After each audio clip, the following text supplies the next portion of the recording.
what I wanted to talk about, and I'm going to do, if it works, a screen share. So I made Katie and um,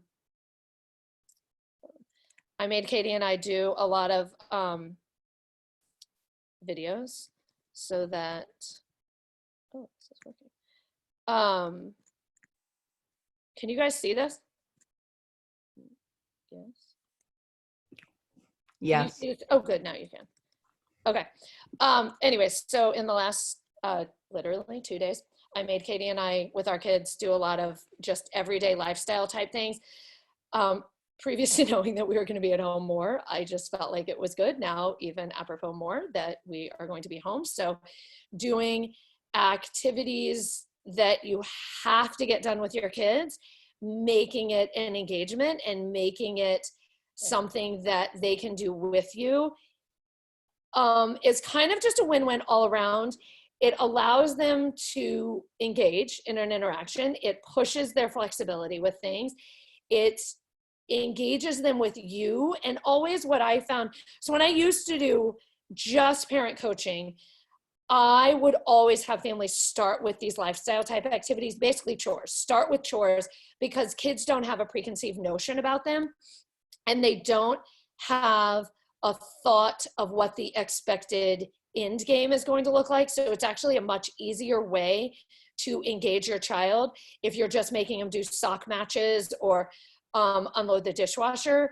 And all you're working on at that point is what I call like a guided participation activity.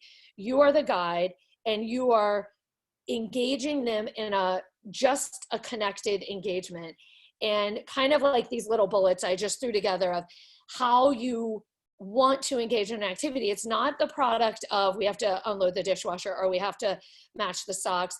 It's really about we're going to engage in this process together. You're going to be mommy's helper and we're going to do this together.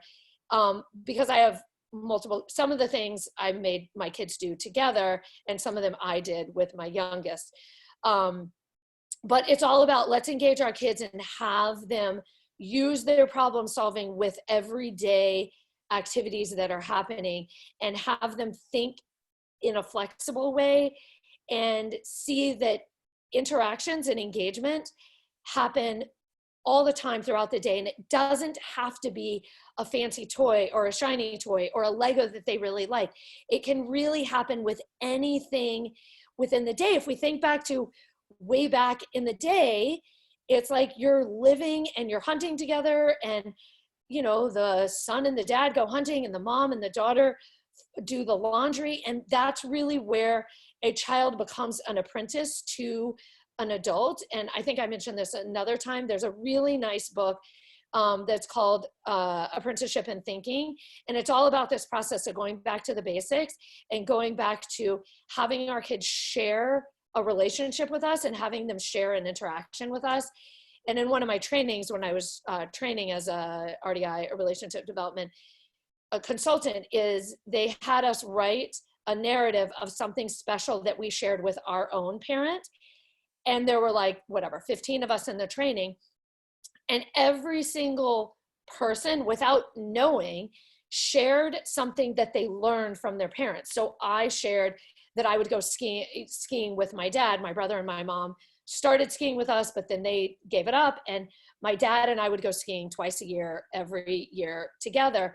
And he taught me how to ski. We got to be better skiers together. So that was him sharing an experience that he had with me and teaching me to be proficient and then good at a skill. Another parent shared that their mom or grandma or whatever taught them how to knit and showed them all the details of knitting, and then they would start knitting together. So it was like you first teach and then it becomes a collaborative moment. So it was very interesting from the fact of it could have been, well, I went to Disney World with my family or I went to a restaurant with my family, but that's not what people shared. They shared an experience of learning and growing with their parents. And when I was doing it, or when I was listening to everyone's, I was like, wow, I'm so missing the mark with my kids, because all I do all day is travel them to different activities, thinking that that's the best way for them to grow, but yet I'm doing nothing with them. I'm basically like an Uber service, taking them to this and that. And yay, they may be great soccer players, but they certainly aren't playing with me. And I realized like, oh my God, we have gotten so far away from what is a true quality interaction. And so it just brings back the point of going, and this, like, here we are in quarantine, going back to simple basics is so very rich and so very genuine for our kids.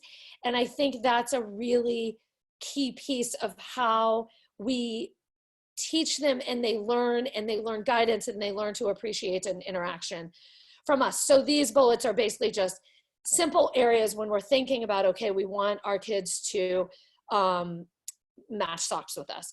We want to keep it simple. We don't want to have, like in my house, a mound of mismatched socks, because then my kids are going to be like, oh my God, we're going to be here for 3 hours. Maybe in the example that I videoed, I actually already had some, like I could kind of see where the matches were. So it was pretty doable for my kids. Next time I'd probably throw in, I'd actually make it more realistic, but I wanted them to feel successful because we had never done this, and wanted them to see that they could actually, the game would work. And then next time I maybe would really dump our real socks, but you want to set them up for success. You want to set it up really simplistically, and hugely is that there's an end point in mind.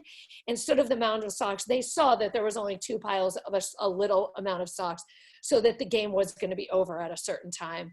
And giving each child, yourself and a child, or the siblings, giving them a role, and having their roles be somewhat connected is really important in creating whatever your intention is, whatever your regulation pattern is going to be, making sure their roles within that pattern are connected to each other. So I'll kind of show you the video by video. So this is my 2 daughters, and the goal was matching socks. So the goal, the product, basically there's a process and there's a product to everything. And this is how we do everything at Fuse, of like, what's the goal of the lesson, and then what's your underlying intention. So the goal was to match with socks. The underlying intention is that they're going to read each other's nonverbal cues to figure out which socks match together. And what I thought is helpful, especially as parents, I put in how I described the activity to them so that you can see that, like, it's not magic. I have to set it up and I have to get them to buy in. And for my kids, everything has to be a buy-in, because they're not just going to sit down and match socks. That would not entertain them at all. So everything has to be like a challenge or whatever, because they're into this YouTube stuff. So anyways, you'll see anyways, we'll just watch this. Okay guys, we are doing a sock match challenge. You guys like challenges, and this is going to be a sock match challenge. Julia has some socks, Maren has some socks. You guys have to figure out which socks match each other, and then once you find the match, put them in the middle here. But here's the challenge. You cannot use your words. Okay? So take your words away. Take your words away. And go. So they have to watch each other and figure out which socks match each other.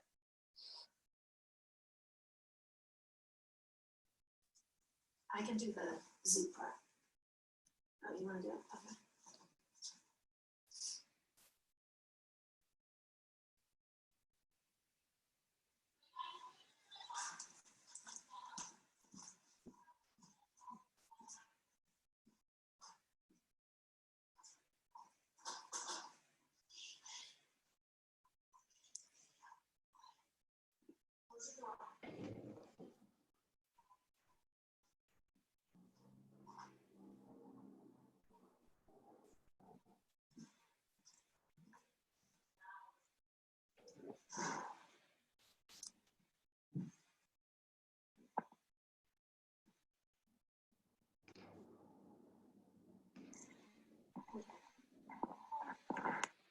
Okay, so the next video, so they probably couldn't have done much more than that, because they were probably like, that's where it's like, that what was like 2 minutes, that's enough. Like, if I would have put more and more socks out, they would have gotten bored at it. But I got my intention out of it, that they read each other's nonverbals, and they matched socks and they worked together as a team. And that's all we really needed at that moment, was for them to have that little moment of working together as a team. And I think some parents get focused on it needing to be a big activity and long. No, because you're going to lose your kids. And I knew this was a 2-part thing. I knew I wanted them to match, and then the more fun part was coming next. So the next activity was, now they've made their little balls of sock balls, and the product was, the goal was that they were going to put the socks in the bin. The process, the intention was that they were going to coordinate their throws and throw at the same time. So they were thinking about each other and throwing at the same time. And my intention was that I was going to be a little bit unpredictable and move around the room so that they would have to kind of adapt their bodies and regulate their bodies to where I was in that moment. Did I care if they made the target or not? No, and that turned into a funny thing because they didn't really care. If I had kids who were super competitive, then I would probably work harder to make the socks get in the basket. But I don't know, my kids don't really care about that. But the goal was that they work together to throw the socks into the basket at the same time. Okay, now that you made all your matches, this is called the sock basket challenge. You're gonna get a ball of socks, you're gonna get a ball of socks. And when I say ready, set, go, you're gonna try to get both your sock balls into my basket. Okay, are you, just one at a time. Okay, ready, set, go. Where did it go, Julia? One under. Oh, okay. All right, No, right there. Oh, okay. Ready, set, case up. Wow. Mommy, you're having it more towards there. Oh, so sorry. Ready, set, go. Ding, ding, ding. Ready, set, go. Look, Riley's gonna retrieve it first. Thank you, Riley. Okay. Ready, set, go. Julian's in the last. Ready? Oh, You guys, you might have to get up. Set, go. Woo, nice one. Ready? Oh, there's only one more sock. oh, here's a pair for you. Ready? Set, go. Ooh. No, ready? Okay. Set, go.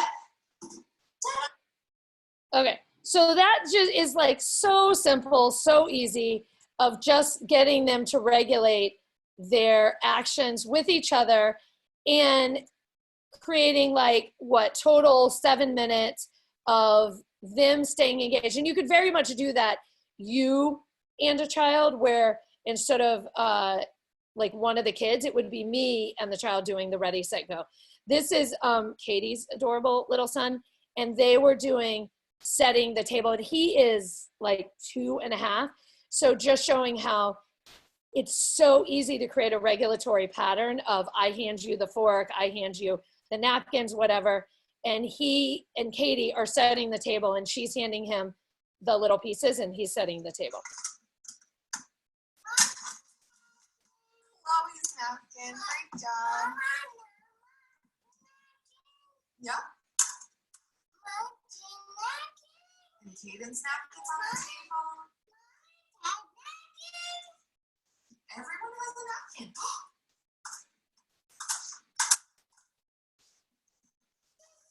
So like the intention of this is that he follows her guidance, and when he was getting distracted by the napkins, all she did was kind of redirect him by the gas to get him to come over and get the plates. So even though he's doing a lot of labeling, because that's age development where he is, Katie's modeling, but she's not going into like, what color is daddy's napkin? What, like, she's not going into the language with him because the focus is on the interaction. Like, she's not telling him not to talk because he wants to label everything, but her focus is keeping him in the regulatory pattern of the back and forth. Good time. Looks like it.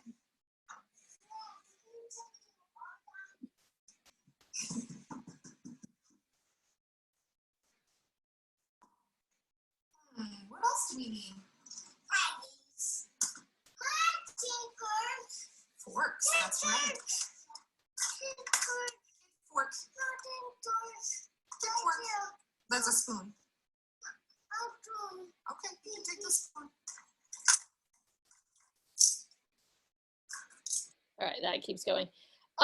So this is, I don't know which is first, but so this is my kids. Last night we were doing teeth brushing, and I feel like I've been saying to parents, like, you can throw in a tiny bit of problem solving no matter what you're doing. So what I did is, while the kids were still downstairs, like finishing the movie, I went up and hid their toothbrushes, but I didn't tell them. I just said, come up and brush your teeth. And so it's like this tiny moment, 30 seconds, whatever, of they're looking for their toothbrushes. And the like goal was they needed to figure out how to problem solve and find their toothbrush. The intention was that they're going to read my nonverbal cues to be able to find their toothbrush. So you can watch how they get totally confused, because normally I'm like, I just let them brush their teeth.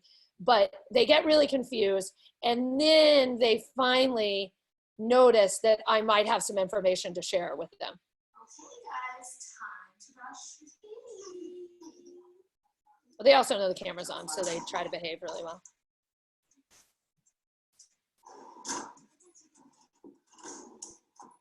You're looking for your toothbrush? Where's my toothbrush? My toothbrush. What? Where's my toothbrush? That's my toothbrush. Ah. Don't brush your teeth yet, Julia. Where's my toothbrush? You want it?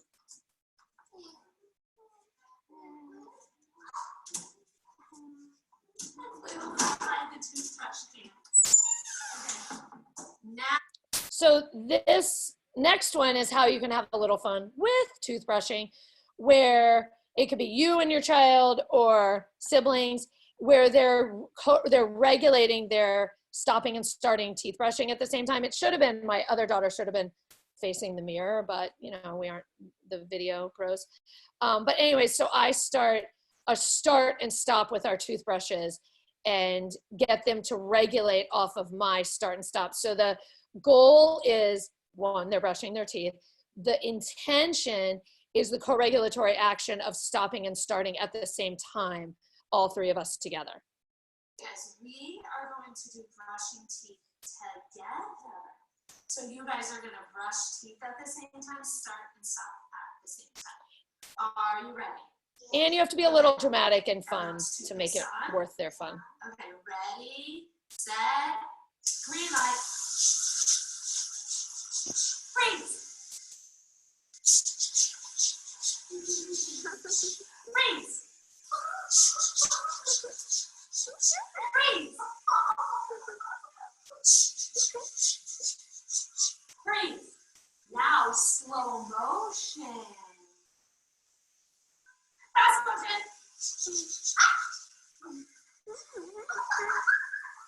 Freeze. Okay, now finish your teeth. Okay, there's only two more and then we can chat. This is Katie's two daughters doing what she didn't video the setup, but they have to figure out how to work together to put the utensils in the drawer. Great job. Yeah. The camera isn't.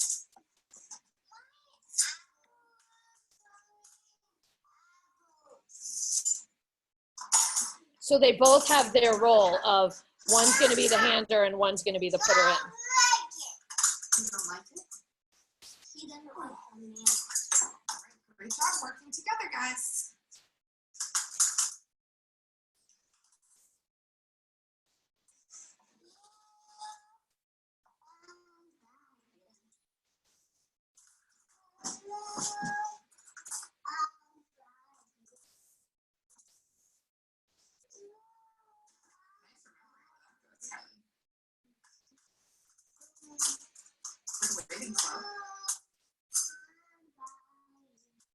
And this is the last one, which some of you guys have seen on the Facebook group, where my goal was to unload the groceries, but my social intention was to get Marin to read my nonverbal cues of where the different pieces of grocery shopping go.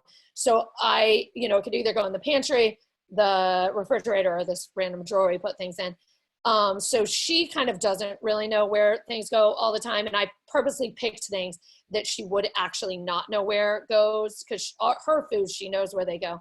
But I picked things that she may not know. So she would really have to reference me. So the intention of this is referencing me for feedback, for information of where to put it, and then double checking with me for the feedback of, am I putting this in the right place, or am I putting this not in the right place? So there was already a setup video that I didn't put on here, where I told her, we're gonna put the groceries away without using our words. I can't see Marin when you're like there. Oh, that's okay. 5 minutes like that.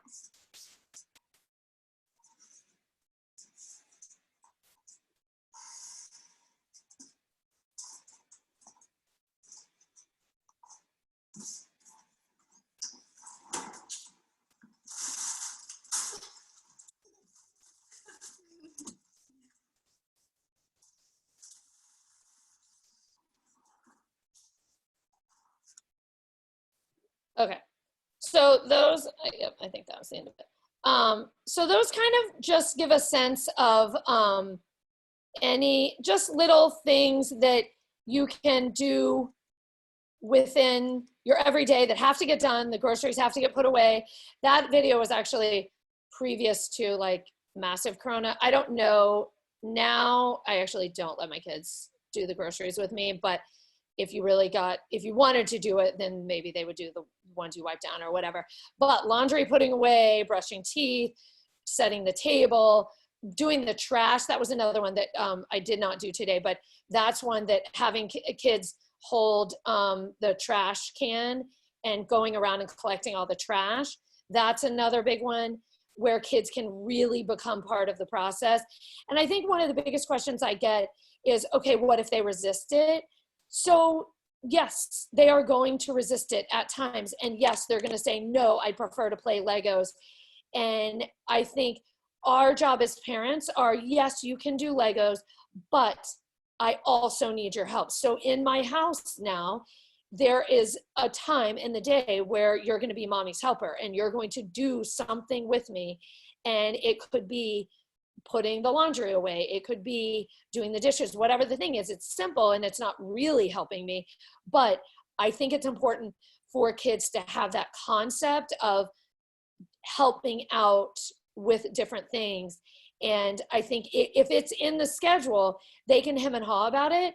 But either once it starts, they have fun with it, or you help them through it. Like maybe if the sock matching isn't your kid's thing, then you just get that you do it with them, and maybe they don't have fun the first day because it's not what they're expecting.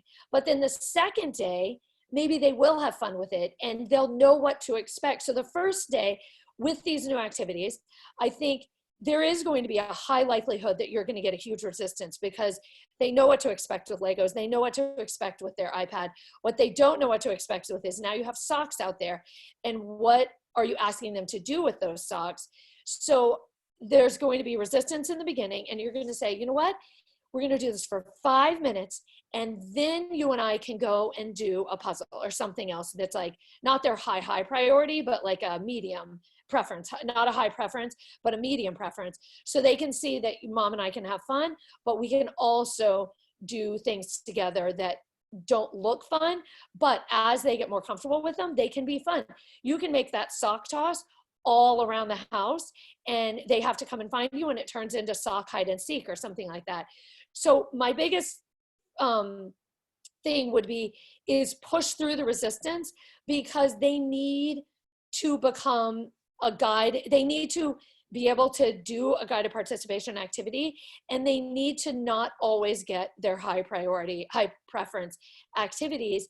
And doing something like this with a mom or a dad is really important in terms of interaction, engagement, and that they are part of the process. They're part of the process in life. And when life is so busy, that's another thing, that it's, you know, if it's 7 o'clock at night, no, they don't want to fold socks. But right now, you have the time, and it's this beautiful time that you want to try to make things meaningful. And I think doing some lifestyle things allows there to be a meaning within the day.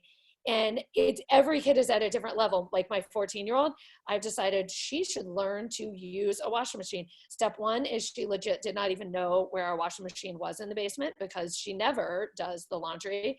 So I realized, like, oh my God, I am doing so much for these kids, and they need to learn those processes. So my little ones can learn to sort socks. My older daughter can do her own laundry, and that becomes helpful because in life she needs to learn to do that. So it's a great way to build the relationship. It's a great way to build a guide interaction. And it's another way to engage your kids where it's not trains, it's not cars, and it doesn't have this preconceived notion of what's going to happen within the play. So that's that. Questions you guys have or thoughts about activities that you do or want to think about within this realm?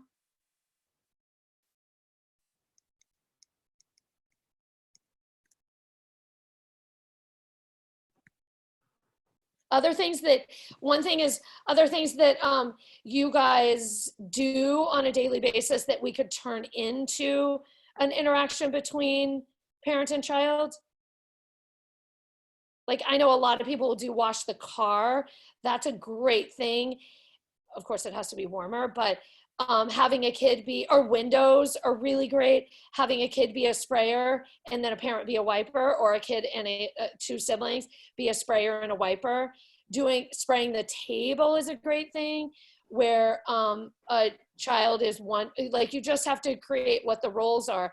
Sweeping can also be really great if you have like the dustpan. That's like a great co-regulation, a sequential co-regulation of, like, you are the sweeper and you bring the little dust, whatever, here, and then the child has to regulate and adapt their action and come to you. Sweeping is like a total social dance of getting kids to understand, like, oh, mommy backed up, I have to move the dustpan this way.